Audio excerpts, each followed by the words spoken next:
Morgantown, West Virginia, is a picturesque university town nestled along the banks of the Monongahela River. Known for its vibrant, collegiate atmosphere, rolling hills, and tight-knit neighborhoods, it is the kind of community where families lay down roots and neighbors look out for one another. In this seemingly idyllic setting, adolescence is typically defined by school dances, part-time jobs, and the intense, all-consuming bonds of teenage friendship. For 16-year-old Skylar Neese, these friendships were the center of her universe. Skylar was a bright, ambitious young woman, an honors student with a perfect grade point average. She dreamed of one day becoming a criminal defense attorney.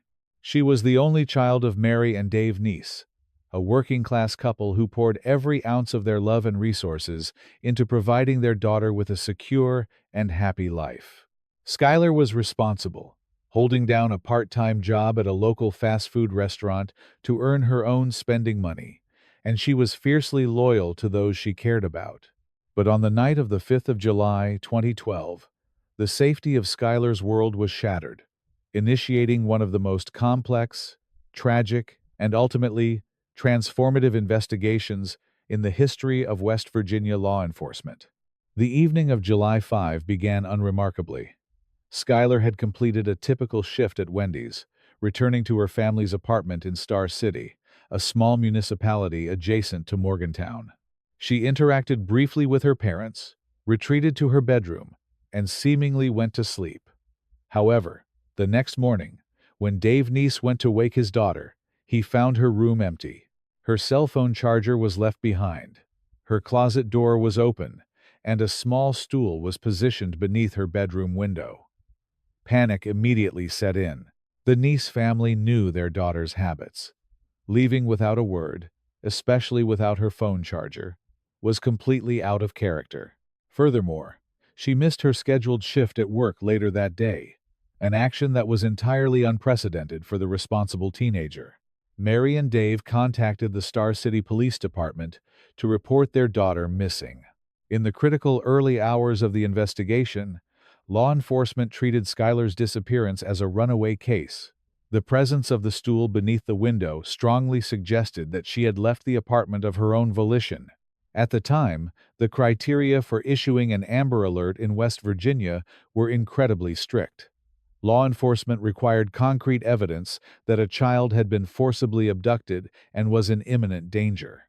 Because the physical evidence pointed to Skylar sneaking out, the alert was not issued.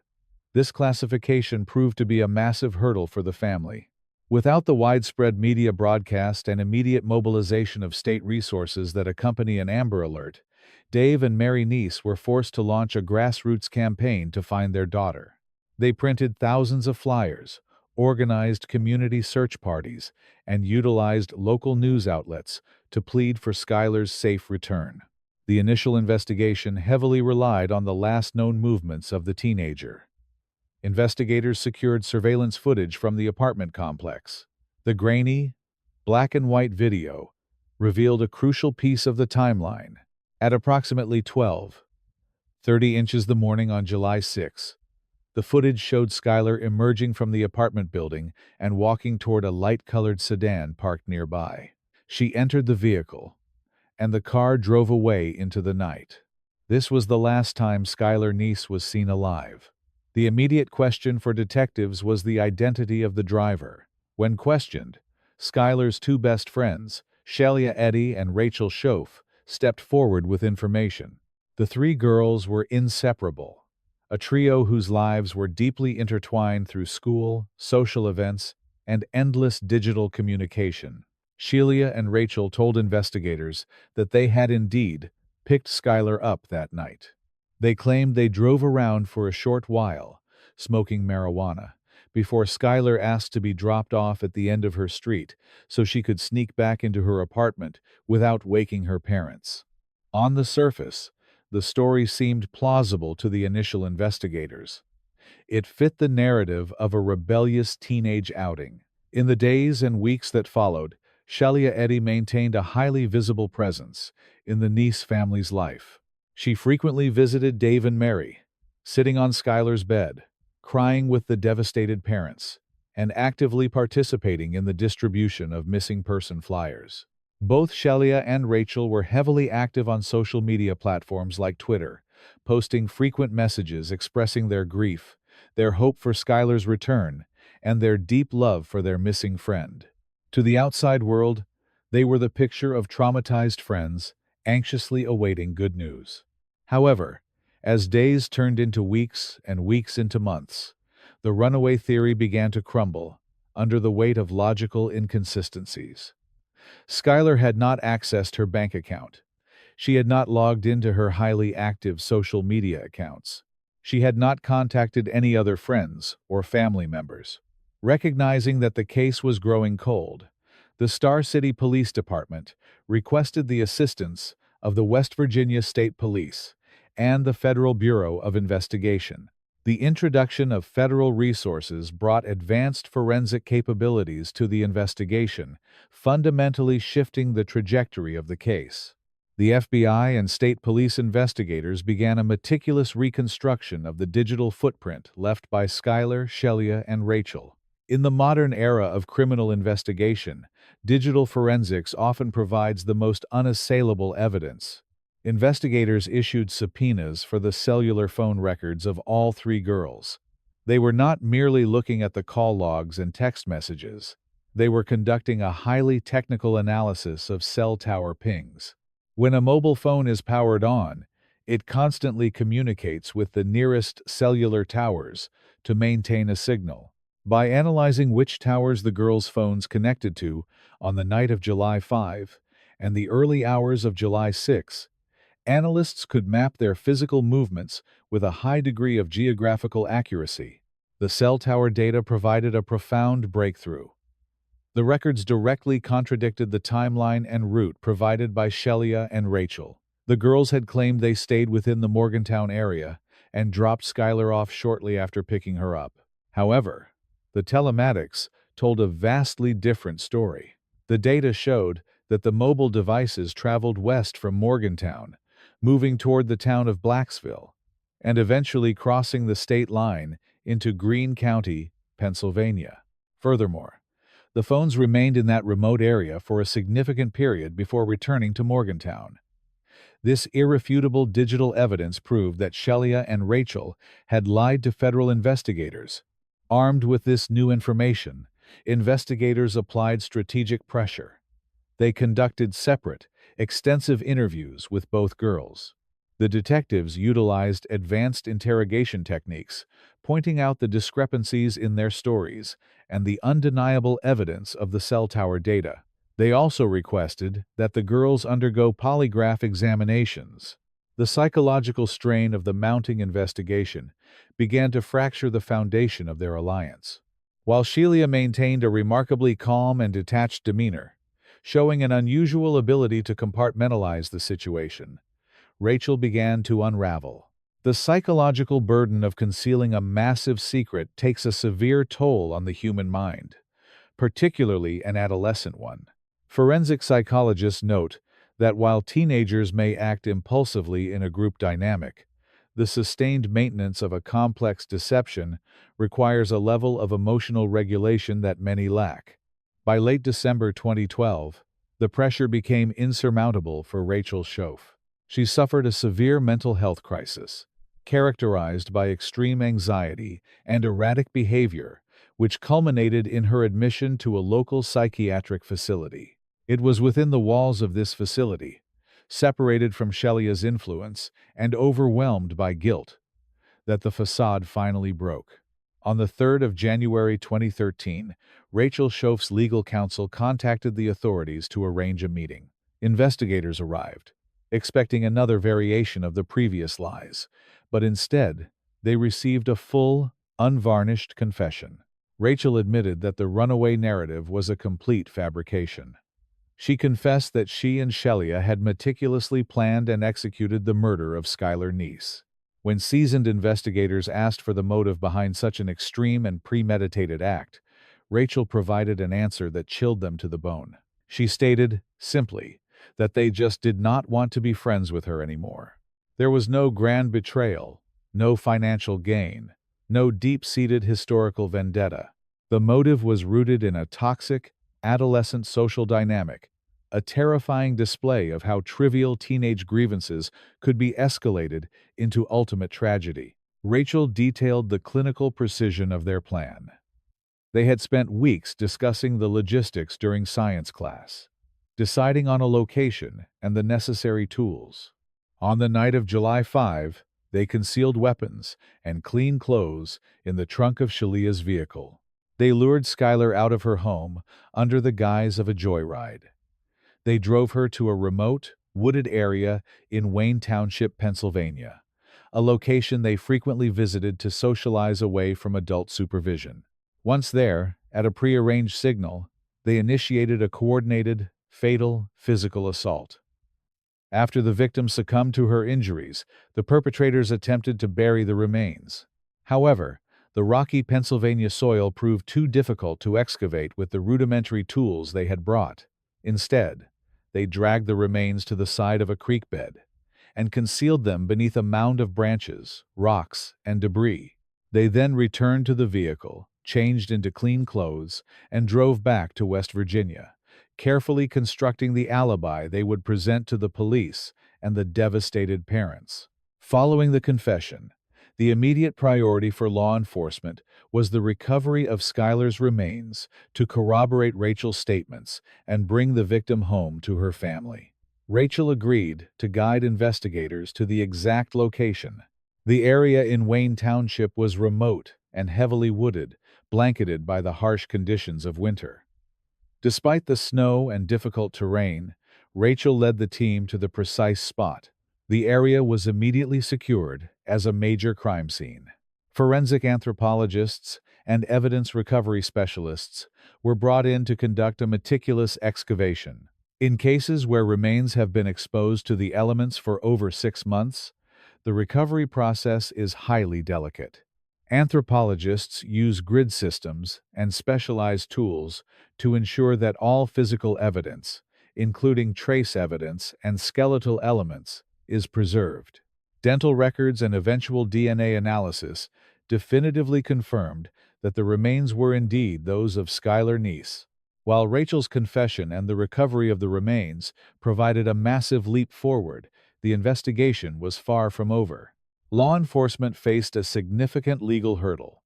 They had the confession of a co-conspirator, but they needed independent evidence to secure a conviction against Shelia Eddy, who was still maintaining her innocence and going about her daily life. To bridge this evidentiary gap, investigators initiated a covert sting operation. They outfitted Rachel with a concealed recording device and instructed her to engage Shelia in conversation about the crime. The objective was to capture Shelia making incriminating statements. During these recorded interactions, Shelia's demeanor was highly revealing to psychological profilers. While she was careful not to explicitly detail the crime on tape, her responses demonstrated a complete absence of surprise, grief, or denial regarding Rachel's distress over the murder. Shelia's primary concern, captured on the wire, was maintaining their alibi and ensuring Rachel did not break under pressure. Throughout the spring of 2013, the authorities methodically built an airtight case. They gathered physical evidence from Shelia's vehicle, cross-referenced the digital forensics, and prepared the legal framework to charge the 2 juveniles as adults. The severity of the crime, the level of premeditation, and the sheer brutality of the act easily met the legal threshold for transferring the case from juvenile to adult court. On the 1st of May 2013, Rachel Shoaf surrendered to authorities and officially entered a plea of guilty to second-degree murder. The plea agreement was contingent upon her full cooperation in the prosecution of Shelia Eddy. Following Rachel's plea, the grand jury convened and indicted Shelia. She was arrested in the parking lot of a restaurant, completely caught off guard by the swift action of law enforcement. The subsequent legal proceedings captivated the nation and deeply scarred the Morgantown community. The courtroom became the final stage, where the absolute tragedy of the situation was laid bare. Initially, Shelia Eddy pleaded not guilty, preparing for a protracted trial. However, faced with the overwhelming mountain of evidence, the digital forensics, and the testimony of her co-conspirator, her legal defense strategy shifted. In January 2014, weeks before her trial was set to begin, Shelia Eddy changed her plea to guilty of first-degree murder. The sentencing hearings were emotionally devastating. The courtroom was filled with community members, law enforcement officers, and the profoundly grieving Neese family. The judge presiding over the case listened as Dave and Mary Neese delivered their victim impact statements. Dave Neese spoke of the absolute betrayal, looking directly at the young women who had eaten at his dinner table, slept in his home, and comforted him, while secretly knowing they had orchestrated his daughter's demise. He articulated the permanent void left in their lives, a silence that could never be filled. The judicial outcome reflected the severity of the premeditated acts. Rachel Shoaf, acknowledging her role and her confession, which broke the case, was sentenced to 30 years in a state correctional facility, with the possibility of parole after 10 years. Shelia Eddy, identified as the primary instigator and having pleaded guilty to the highest charge of first-degree murder, received a life sentence with mercy, meaning she would be eligible for parole after serving 15 years. The judge's closing remarks emphasize the incomprehensible nature of the crime, noting that the justice system is designed to deal with malice and greed, but struggles to quantify the sheer, empty callousness of terminating a life simply for social convenience. The conclusion of the legal proceedings opened the door to extensive psychological analysis by experts trying to understand how two seemingly normal teenagers could execute such a dark plan. Experts in forensic psychology often point to the phenomenon of folie à deux, or shared psychosis, though in this case it was more accurately described as a toxic dyad. Adolescence is a period marked by an intense desire for peer acceptance and a developing, but still immature, prefrontal cortex, which governs impulse control and long-term consequence evaluation. In the dynamic between Shelia and Rachel, an echo chamber of negative reinforcement was created. They validated each other's darkest thoughts, normalizing the unthinkable. The absence of empathy, a hallmark of dark triad personality traits, was heavily apparent in their post-crime behavior. Their ability to return to school, post on social media, and comfort the victim's parents demonstrated a profound psychological detachment from the reality of their actions. While the perpetrators were locked away, the legacy of Skylar Neese began to take shape in the halls of the West Virginia State Legislature. The Neese family, channeling their immense grief into systemic reform, recognized that the delay in the initial search for Skylar was a critical failure of the existing emergency response protocols. If an Amber Alert had been issued on day one, the intense media scrutiny and law enforcement mobilization might have broken the perpetrators' resolve much sooner. Dave and Mary Neese relentlessly lobbied lawmakers to change the rigid criteria of the Amber Alert system. Their efforts were successful. The legislature passed what is now known as Skylar's Law. This crucial piece of legislation mandates that when any child goes missing and is believed to be in danger, regardless of whether there is concrete evidence of a forced kidnapping, an immediate public alert must be broadcast. This law fundamentally changed how law enforcement agencies across the state respond to missing teen reports, ensuring that the critical early hours of an investigation are maximized. Skylar's Law has since been credited with the swift recovery of numerous missing children, turning a senseless tragedy into a protective shield for others. The investigation into the disappearance and murder of Skylar Neese remains a watershed moment in modern criminal justice. It highlighted the indispensable role of digital forensics in dismantling false narratives. It showcased the dedication of local, state, and federal investigators who refused to let a case go cold. More importantly, it stripped away the illusion that extreme maliciousness is solely the domain of hardened, adult criminals. The threat in this case did not come from a stranger in the shadows. It came from the passenger seat of a best friend's car. It was a betrayal born not of grand conspiracy, but of a chillingly mundane teenage dispute, executed with a cold precision that defied comprehension.